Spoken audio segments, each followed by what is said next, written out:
So this is what I wanted to talk about. Hey, love the hat. You know I wasn't the... Yeah, he said, hey man, how about you protest with us? There was a pro-Palestinian protester outside the DNC when we were walking out to go to the Chapo show, okay? And he said, hey man, how about you protest with us instead of being inside selling out, okay? Protest, yes. So I responded to him. I said, he's right. Shut the fuck up, dude. Yeah, you're right. You're right. I shouldn't be maxing out my influence here by directly telling American politicians that Israel is committing a genocide, and instead I should be yelling at random fucking DNC staffers that are walking out. What they're doing is meaningful. What they're doing is correct. But if you don't understand what I'm doing in here for the same exact fucking cause, like interviewing the uncommitted movement this morning, okay, you're just a fucking idiot, okay? Shut the fuck up. You and March on Fox News? Oh, yes. March, we made it to Fox News, bro. Let's go. Anyway, the point I was going to make is he said you sold out, right? Like, you're in there, which just like that other fucking dumbass chatter. So, obviously, I'm not going to fucking sit here and take it. Yesterday, right? I say, I was at the protest yesterday, right? Like, I was at the protest 1 day ago, brother. Wait, I'm sorry, what did you say? I think he said something along the lines of like, you're a sellout. You're a sellout. Something like that. Wait, I'm 1 day ago, brother. Wait, I'm sorry, what did you say? Get out of here? You think I'm your fucking enemy? You think I am against Palestinian emancipation? Honestly, get the fuck out of here. Fucking He said, honestly, no. As soon as I walked up. child. What do you mean, honestly, no? Why are you chirping at me then? Call me a fucking child. Because you're being a fucking child. Be an adult. Think clearly. Dumbass. Oh, he does. And I agree with him. So why the fuck's he yelling at me? Hey, what's up? Sure. How are you doing? I'm doing all right. Thank you so much. Thanks. Have a good one. The other guy said he has free speech. I say, yeah. That's another protester, by the way. That's another pro-Palestinian protester. Here's the point. Okay? Here's the point I want to make. Now, that was an impassionate moment. Okay? That was a passionate moment, and I reacted in the worst way possible. Okay? Because guess what, dude? Guess what? That guy right there, okay, he's doing something that I myself do, and I want all of you to do as well. Okay? That's it. Like, he's out there standing, putting his fucking body out there, putting his body on the line, putting his life on the line, putting his career prospects on the line, and he is outside of the Democratic National Convention yelling at those who are unwilling to hear the very reasonable demands people are making. Ceasefire. No more weapons transfers to Israel. Like, these are incredibly reasonable demands, okay? And he's doing the right thing, you know what I mean? Like, him yelling at me is stupid, but who gives a fuck? I should have more discipline. And you guys should not make fun of him either, okay? Because at the end of the day, he's doing something that I want all of you to do, which is go out there and fucking protest, you know? You assumed he knew who you were? No, he did. He did know. No, that's the annoying part. No, I'm pretty sure he knew who I was. That's why he was saying you're selling out. If it was like a random fucking person who had no idea who I was and thought I was a DNC staffer or something, he can't call you a sellout without knowing and also say you're not the enemy. No, I said that. I said, am I your enemy?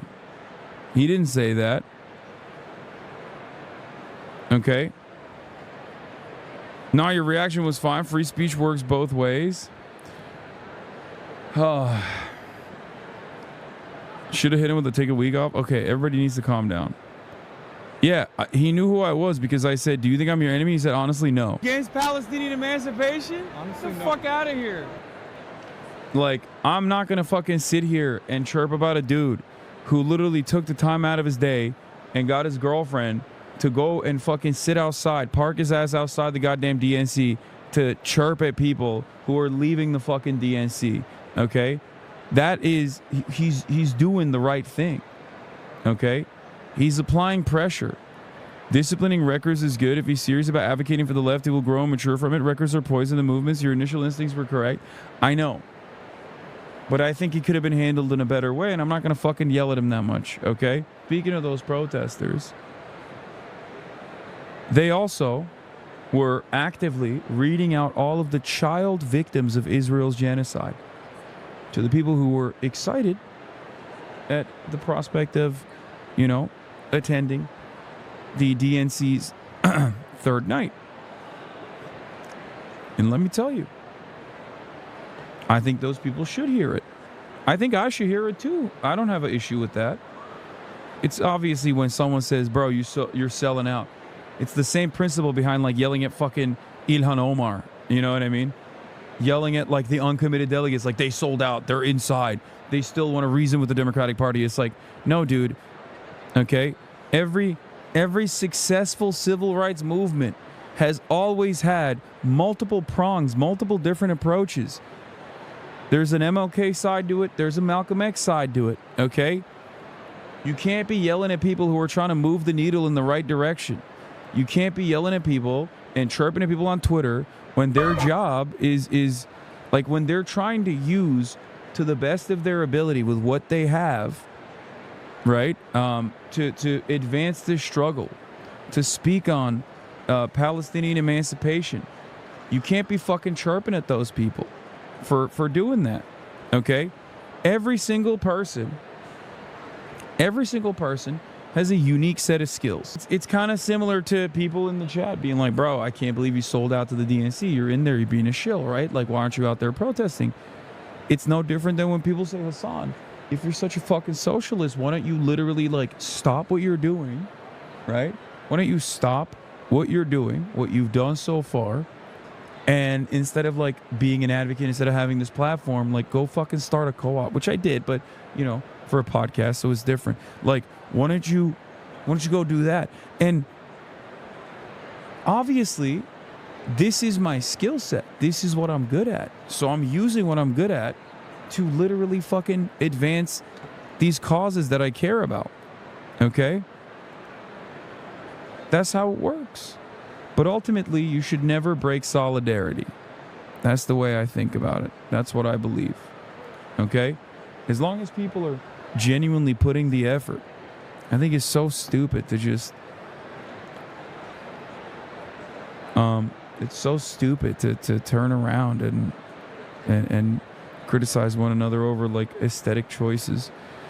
Iman Abdel Hadi, assistant professor, sociologist, columnist in the Indies Times Mags, says successful movements have radical, progressive, and moderate flanks. We need people working inside the Democratic Party, and we need grassroots organizers, and we need protesters. Find your position and play it. But don't fight your teammates because they play a different position. You know? Some people play defense, some people play offense, someone is the goalie. You know what I mean? Imagine the goalie's like, I'm not a striker. I don't get all the fucking glory. Fuck this guy. That's what it feels like sometimes. The way people react. You know? It's silly. And I think that at times it becomes like it's hard to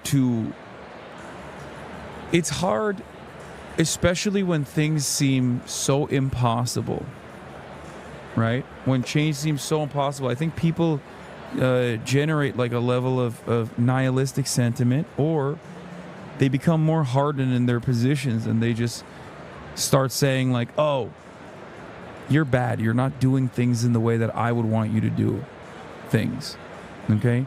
Not looking to recognize, right? not looking to recognize that like everyone plays a different role. So yeah, it's something to remember.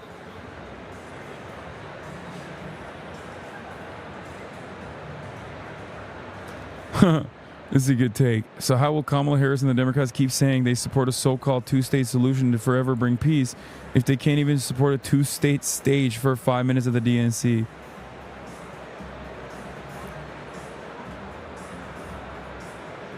But yeah, as soon as I thought about my reaction to him, I was like, this guy's out there. He's obviously passionate. You know, I'm not gonna say that he was doing the right thing. I'm not gonna be like, yeah, no, he was so on the money.